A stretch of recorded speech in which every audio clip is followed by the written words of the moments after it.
네. 자, 이번 시간에 이제 지조의 품격과 양심의 수 제8강을 공부하도록 하겠습니다. 제8강. 자, 페이지는 119페이지고요. 지조의 품격과 양심의 수. 자, 그러니까 이제 이 내용은 앞에 있는 친일과는 정반대죠.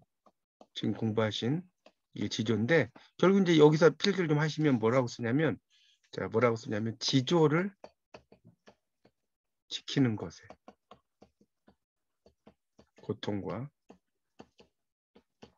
지도자를 평가하는 기준으로서의 지조와 가치. 자, 이걸 이야기했다라고 볼 수가 있겠습니다. 그래서 이제 첫 번째가 지조론 변절자를 위하여인데 이거는 이제 변절, 그러니까 그 절개를 아까 회절이라고 그랬지 않습니까? 같은 말이죠. 그런 사람들에 대한 이제 비판을 이야기하는 겁니다.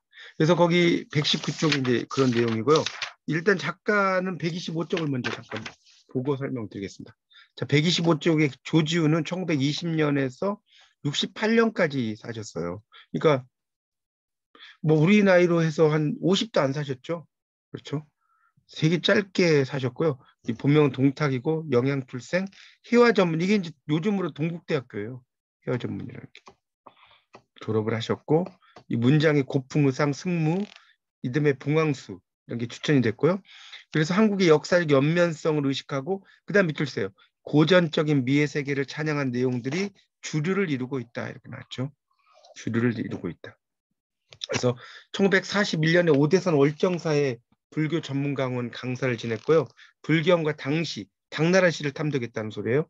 1942년에 조선어학회 큰사전 편찬위원이 되었고 1946년 전국 문필가협회와 청년문학가협회에 가입해서 활동을 했습니다.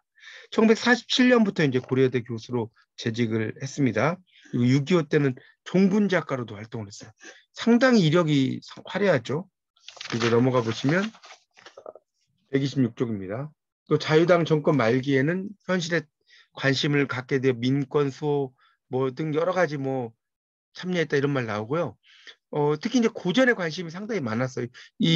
그 조지훈의 시의 특징은 여러분 이제 시에서 공부하셨겠지만 선적 경지, 선적 각성, 뭐 선적 깨달음, 선적 경지, 불교적인 어떤 그런 이런 것을 강조한 뭐 승무도 그렇고요. 조지훈의 시에 그런 것들이 상당히 많습니다. 그 다음에 이제 작품 경향은 청록지, 풀립단장 뭐 여러 가지 나오죠. 그리고 이제 민족의 역사적 맥락과 고전적인 그런 그 전화한 미의 세계.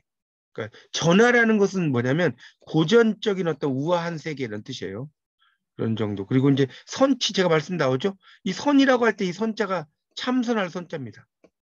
선치할 때 이 선자가 뭐냐면 이 참선할 그런 선자입니다. 참선할 선자. 영어로 말하면 이제 메디테이트라고 그래요.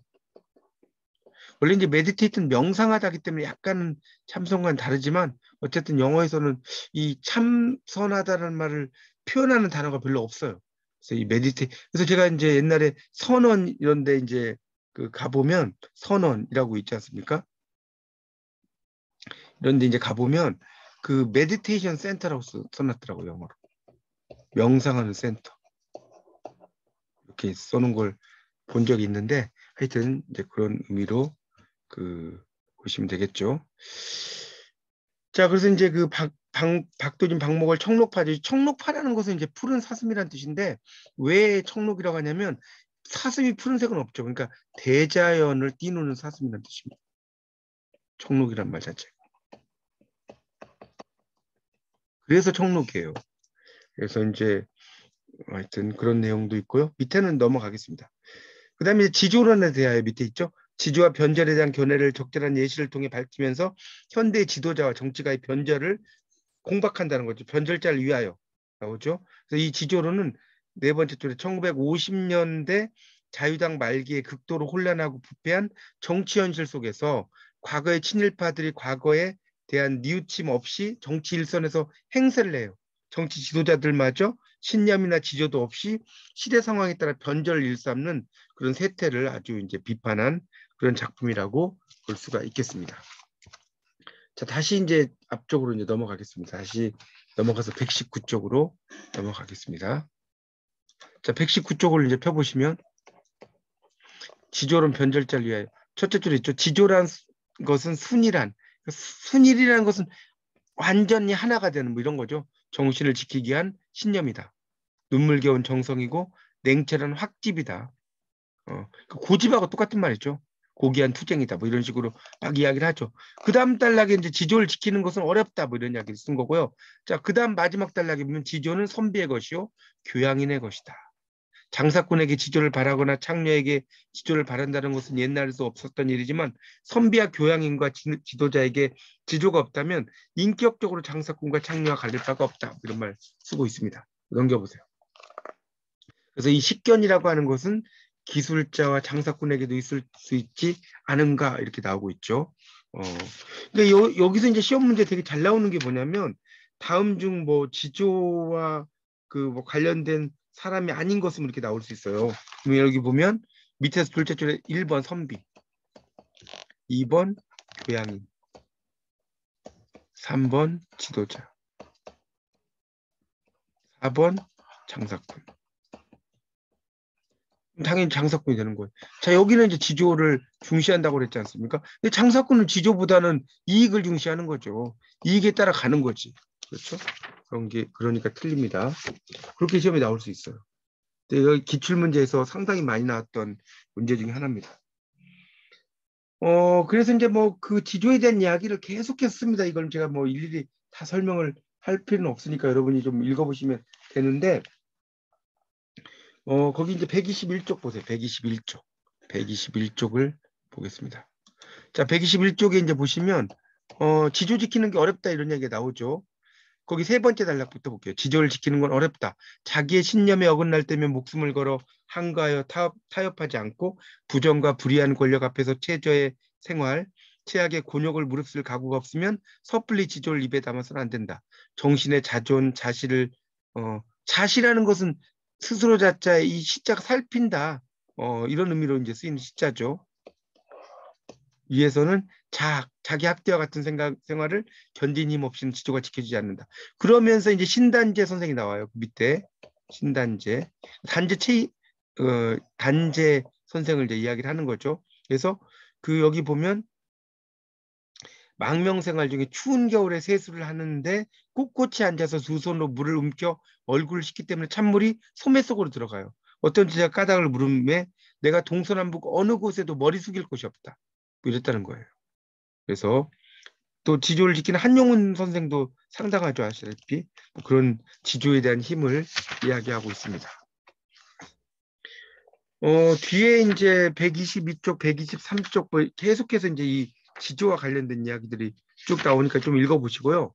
거기 124쪽으로 넘어가겠습니다. 124쪽. 124쪽을 넘기시면 거기 이제 그 네 번째 단락에 소인기하라 이런 말 쓰고 소인기하라. 소인기가 뭐냐? 저기서 필기하세요. 배고픈 것을 능히 참아내라. 여기 이제 기라는 게 배고플 기자예요. 그 다음에 이 인자가 참을 인자고요. 이 소라는 것은 이제 이렇게 쓰는데 이거는 이제 잠시 뭐 이런 정도도 있어요. 잠시 이런 뜻도 있고 또 다른 뜻으로 이제 능히 마땅히 뭐 이런 뜻도 있어요. 여기서 이제 능이라고 해석을 한 거죠. 그래서 배가 고파도 참아내라는 거죠. 그렇게 이제 볼 수가 있겠습니다.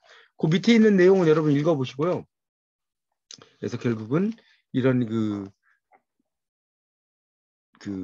힘들어도 그 고통을 참아내라 이런 정도로 해석을 할 수가 있겠죠.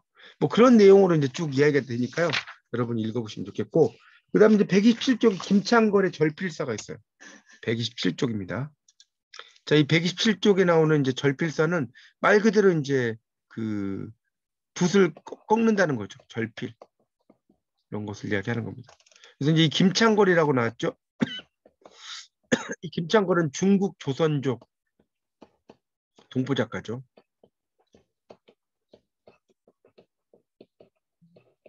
작가입니다. 자, 그래서 이제 김창걸은 1911년에서 91년까지 사셨고요.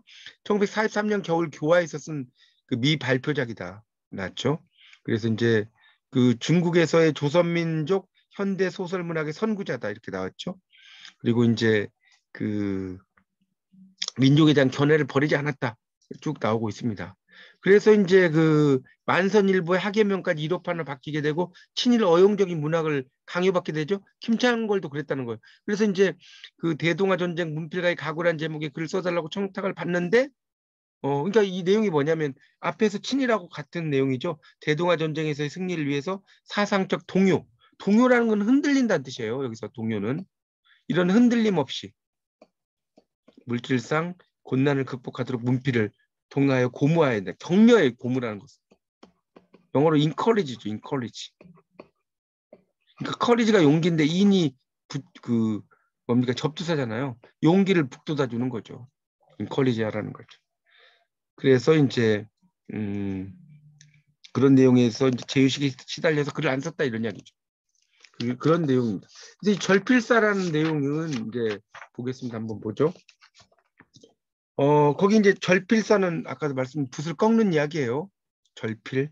그래서 나는 일찍이 밑에 있죠. 내 딴에 문학의 뜻을 두느라고 하였다. 문학을 하는 데는 넘기세요. 가난해야 하고 글재주가 있고 생활체험이 있고 그 위에 노력만 하면 된다고 생각했다. 그렇게 나오고 있죠. 그래서 이제 그렇게 하려고 하는 것들에 대한 이야기가 쭉 나오죠.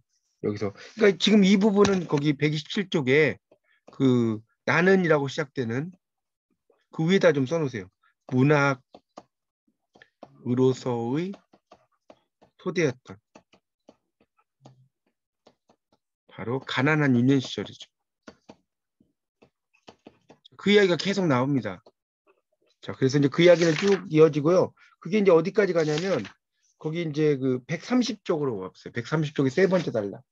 130쪽의 세 번째 단락에 이것이 끝에 문학을 할 수 있는 미천이라고 생각되었다. 여기까지가 이제 다 그런 시절이에요. 자, 그 다음에 나는이라고 시작되는 거 있죠? 방랑생활. 그 위에다 써놓으세요. 방랑생활의 체험이죠.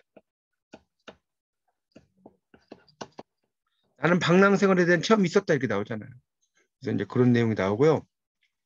거기서 한 5줄 내려오면 해삼위라는 게 있을 거예요. 해삼위. 소련 해삼위를 중심. 이 해삼위가 요즘으로 말하면 뭐예요? 블라디보스토크를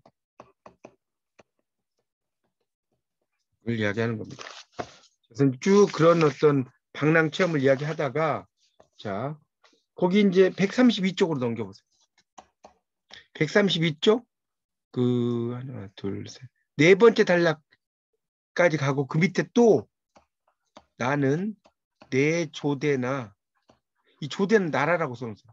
겪은 사람이다. 자, 그 위에다 좀 써놓으세요. 국권 피탈과 유년의 체험을 이제 이야기하는 거죠. 나라를 빼앗겼다는 거죠. 국가의 권리를 빼앗기고 유년의 체험을 이야기하는 거다. 자, 그렇게 필기하세요.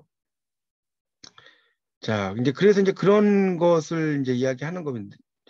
그래서 이제 뭐 어쩌고 저쩌고 이야기하다가 자, 그 다음에 이제 어디에다가 쓰냐면 132쪽에 거기 이제 밑에서 두 번째 단락 위로 올라가면 그리고 사상면으로 보아 몇 단계를 거쳤다. 그 위에다 좀 써놓으세요. 문학의 기반으로서의 사상과 삶의 체험. 이것이 이제 쭉 나오고 있죠. 문학의 기반으로서의 사상과 삶의 체험이 쭉 나옵니다. 결국은 이제 뭐 그런 내용들이 쭉 나옵니다. 그런데 이제 결국은 133쪽으로 이제 가보면 자, 그런 체험을 했지만 나는 거기서 써놓으세요. 돈과 벼슬과 권세 이런 것은 거기다 써놓으세요. 체험을 하지 않았다. 그런 내용이 이제 나와요. 이건 여러분이 자세히 읽어보시고 자, 그래서 이제 그런 내용이 쭉 나옵니다. 뭐 읽어보시고 이제 134쪽입니다. 134쪽. 자, 134쪽에 마지막 단락 나는 그 위에다 좀 써놓으세요. 뭐라고 쓰냐면 습작 시절과 문학 작가로서의 인물.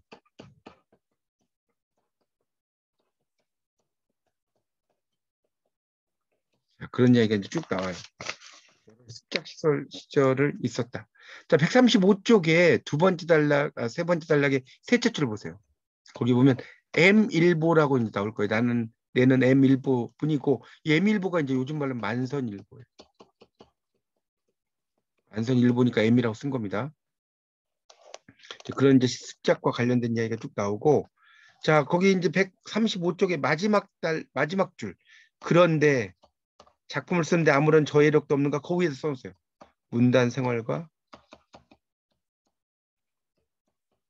작품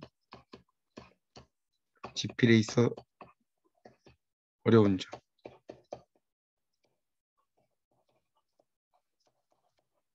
이제 이게 나오는 거죠. 문단 생활과 작품 집필에 있어 어려운 점. 그래서 이제 그런 내용이 이제 쭉 이어지고요.